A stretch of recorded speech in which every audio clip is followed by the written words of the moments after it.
pessoal, conversando com alguns amigos, eles até indicaram que eu fizesse mais uma revisão sobre Multilayer Perceptron, então eu farei nesse vídeo antes da implementação. Para começar, então, né,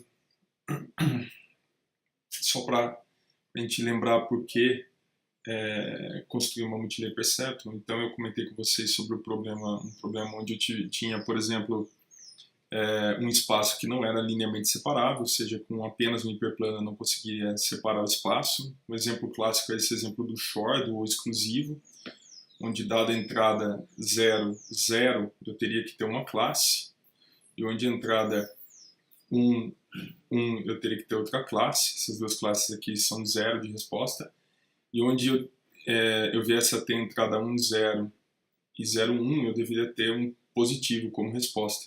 Repara que um hiperplano só nesse espaço não é suficiente para separar, eu preciso de dois, como está aqui no exemplo.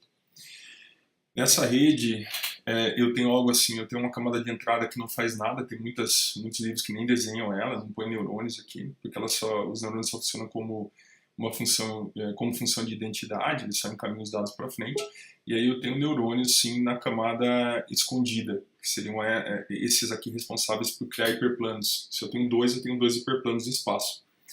A camada de saída é onde eu tenho o neurônio que combina, um ou mais também, que combina as respostas dos neurônios que eu tenho na camada escondida para produzir uma saída aqui no final. Uma ou mais saídas, tá? Eu posso ter um problema com várias saídas. Bem, eu vou direto aqui ao ponto. O que eu expliquei para vocês nos vídeos anteriores foi a regra delta generalizada, apesar de eu não ter definido ela dessa forma, então eu não chamei ela assim, mas o nome técnico para ela é regra delta generalizada, onde eu tenho um conjunto de exemplos, onde aqui eu tenho os atributos do primeiro exemplo e a classe que eu espero obter, os atributos do segundo exemplo e a classe que eu pretendo obter, que eu espero obter, até o pésimo elemento que eu tenho, o exemplo que eu tenho, que eu desejo obter uma certa classe como resposta, tá? Então, basicamente, o que eu espero é acertar todos esses y's aqui, né? E aí, daqui para frente, ó, só para relembrar com vocês, cada neurônio que eu tenho na camada escondida, ele computa essa função chamada net aqui, tá? O que a net faz? Pega cada entrada recebida da camada anterior, que é a camada de entrada. Então, XP significa um certo exemplo de entrada, I seria o atributo 1, 2, 3, 4, é o I variando aqui, tá? Até um enésimo atributo, por exemplo. E aí eu faço um produto por um peso. Então, nesse caso, ó, seria como se fosse esse neurônio aqui que eu estou com o mouse, e aí eu tenho dois pesos aqui, ó, que eu vou multiplicar pelo que eu recebo via esse neurônio e via esse neurônio aqui, que são neurônios de identidade, só para recordar com vocês, mais um θ. Então repara que essa função net é uma função linear em termos de x aqui, das entradas, né? Ela também é linear em termos dos pesos e em termos de θ, não tem nada aqui, sei lá, nenhum polinômio de ordem maior do que 1 aqui, né? Na camada de saída eu tenho a mesma função que é calculada, ou seja, esse neurônio aqui da camada de saída, ele recebe algo desse neurônio da camada escondida, multiplica por um peso, recebe algo desse neurônio e multiplica por outro peso nessa aresta, mais um θ vezes 1, que é recebido por esse neurônio. Esses θ servem para fazer mudança de ponto de interceptação de funções lineares, é como se eu tivesse uma função ax mais b e mudasse o b. Então, se eu tenho uma função linear como que passa no espaço, se eu aumento o b, ela passa mais acima, se eu reduzo o b, ela passa aquela função linear mais abaixo no espaço. Tá? Aqui tem toda a descrição do que significa os índices e tudo mais que vocês podem relembrar. Então aqui, ó, deixa eu voltar, só para relembrar, né? Eu tenho um certo neurônio J na camada escondida, ele vai calcular essa função, que eu já comentei com vocês. Olha aqui os pesos que estão associados às arestas e o θ associado a essa aresta, que é do próprio neurônio. Né? Abrindo ele um pouco mais, esse neurônio, repara que a função net é calculada dentro dele e a saída não é net, a saída é uma função de ativação aplicada a net. A função de ativação permite com que a gente intervale os valores entre 0 e 1. para não levar valores muito pequenos ou muito grandes, né, que tendam a infinito positivo ou infinito negativo. E aqui eu tenho a forma com que os pesos são alterados, né? Só para relembrar com vocês, um erro, aqui está chamado de delta, ele significa um erro de um padrão P para um neurônio K. Ou seja, se eu tiver mais do que um neurônio na camada de saída, eu vou ter mais do que um erro. Se eu tiver um só, eu tenho K valendo 1 apenas. Então, um delta seria o erro para aquele padrão de entrada, onde eu tenho os vários neurônios da camada de saída. E aqui eu tenho o que eu esperava, o que eu espero obter para aquele neurônio K, ó, dado aquele padrão, menos o que de fato eu obtive para aquele neurônio, para aquele padrão específico P. Tá? Só tem uma diferença aqui de notação, mas é bem sutil, tá? Acho que não vai ter muito problema. Qual é o erro total de um padrão P? Seria o somatório ao quadrado de todos os erros de todos os neurônios K. Ó. Olha só a varinha do K no somatório, até o mésimo neurônio que eu tenho na camada de saída. Seria a soma de todos eles. Por que eles são elevados ao quadrado? Só para lembrar, se um erro de um neurônio é menos 1, o outro é mais 1, por exemplo, se eu somar dá 0 de erro, quando na verdade o erro existe. Se eu levo ao quadrado, eu perco essa noção de sinal e o erro vira simplesmente uma divergência. E além do mais, não é só por isso, né? Além do mais é porque quando eu elevo esses termos ao quadrado, eu obtenho uma função quase convexa, como eu desenhei para vocês no vídeo anterior. Quem não viu, por favor, dá uma olhada. E essa função, ela tem um mínimo. Esse mínimo indica para mim qual é o menor erro que eu consigo obter após adaptar pesos e tetas, todos os pesos e todos os tetas. Então, olha só, quem é esse delta ao quadrado? É esse erro aqui, ó, ao quadrado. Olha só. Continuando. Depois eu tenho que diferenciar esse erro, deixa eu só voltar, eu tenho que diferenciar esse erro no sentido de cada teta e cada peso que eu tenho que alterar.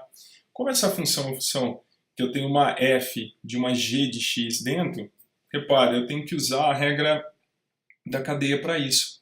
Qualquer derivada da regra da cadeia em função da regra da cadeia que eu venha fazer, vai ser a derivada da minha f, ó, produto pela derivada da g. Olha só, a minha f de g de x aqui. Tá? Ou para quem se lembra dessa notação, a derivada de y no sentido de x seria a derivada de y no sentido de u e de u no sentido de x.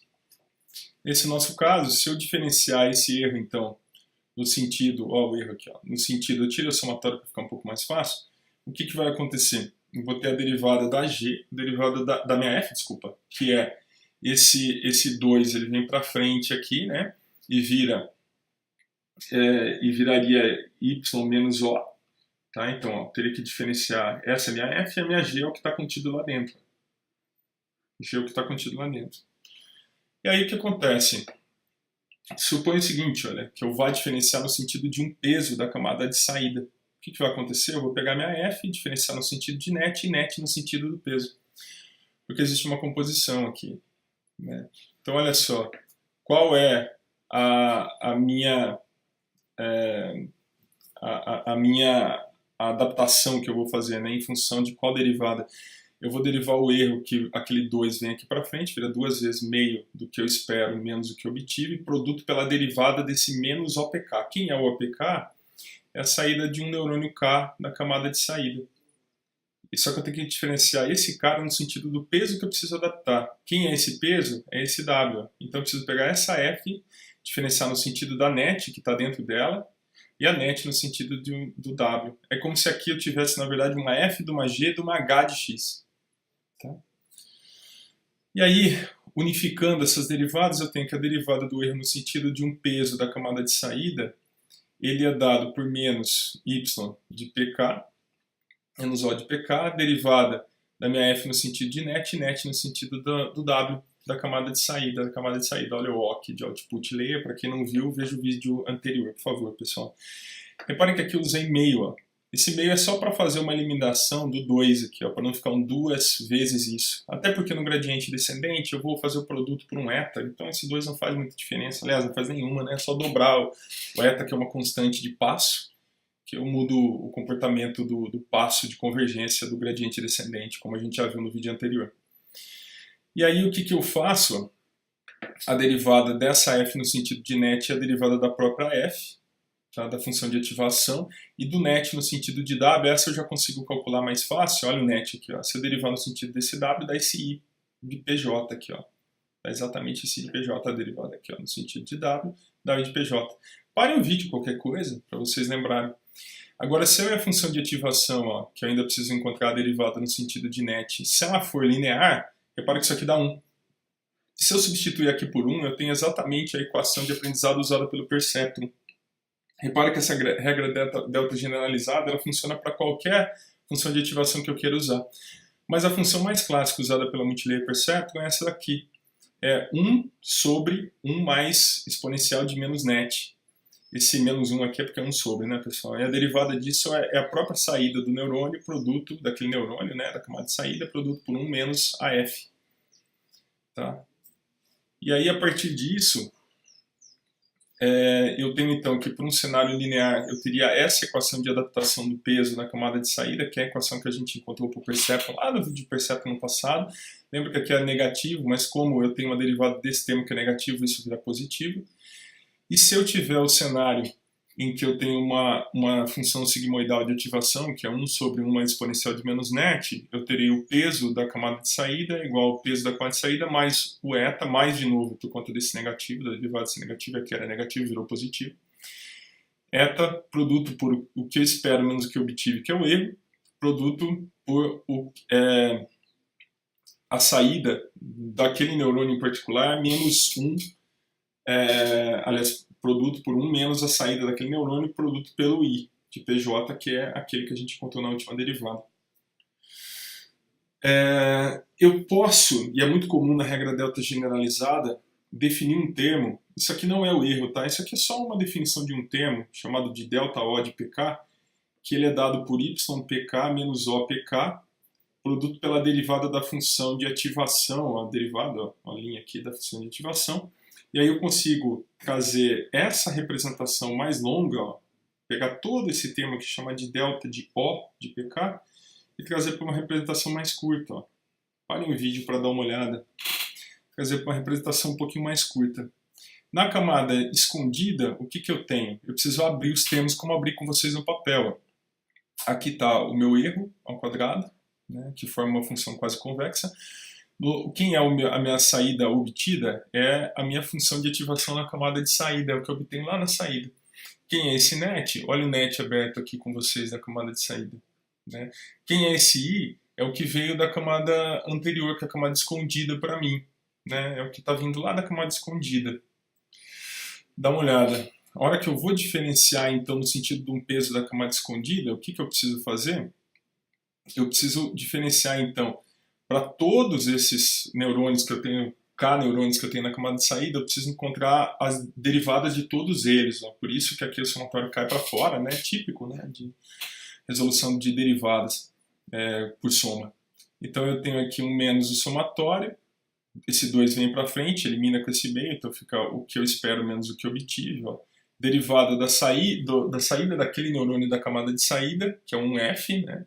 No sentido do net daquele neurônio da camada de saída, que por sua vez afeta, olha só, ele vai ser encaminhado do net para o que o neurônio da camada de saída produziu, do que o neurônio da camada de saída produziu para o net daquele neurônio para o que o neurônio da camada escondida produziu, daí o que o neurônio da camada escondida produziu no sentido do net dele, e o net dele no sentido do peso da camada escondida, ó, hidden layer.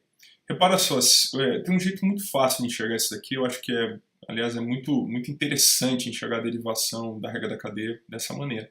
Se eu adaptar um pouquinho o peso da camada escondida, eu mudo o net daquele neurônio da camada escondida, que por sua vez muda a saída daquele neurônio da camada escondida, que por sua vez muda o net da camada de saída, que por sua vez muda a saída final. Eu vou só voltar aqui com vocês muito rapidamente, a gente está no slide aqui, deixa eu só usar esse exemplo aqui, ó, voltando com vocês.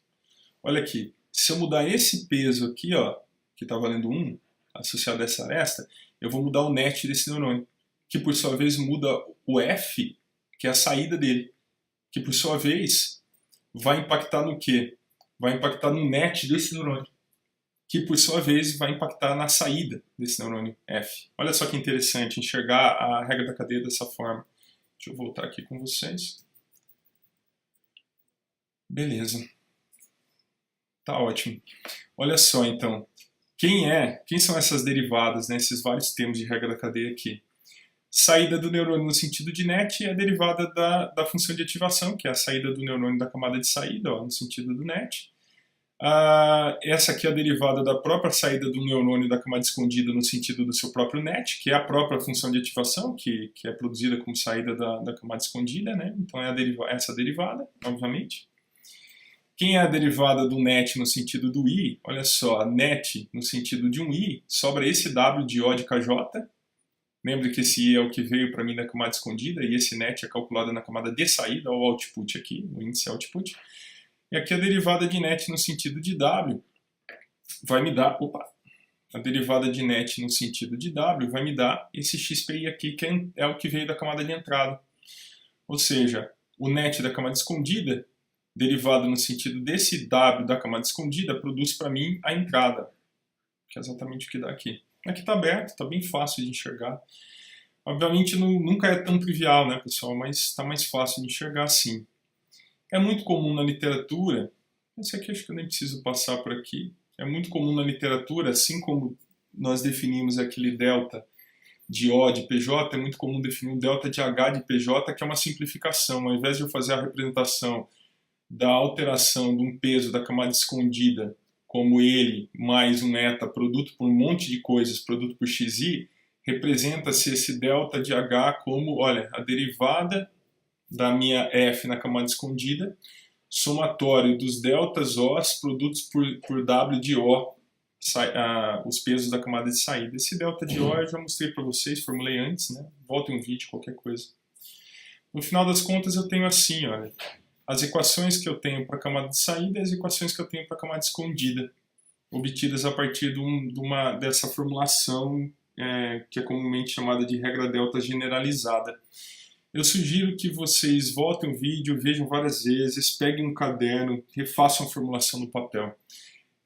Ela não é difícil para quem está com cálculo na cabeça e quem não está deve estudar cálculo, não tem outro jeito, pessoal. Se quiser entender Machine Learning com maior profundidade, não vai ter outro jeito. Um abraço para vocês, se inscrevam no vídeo, inscrevam no canal. No próximo vídeo nós faremos a implementação.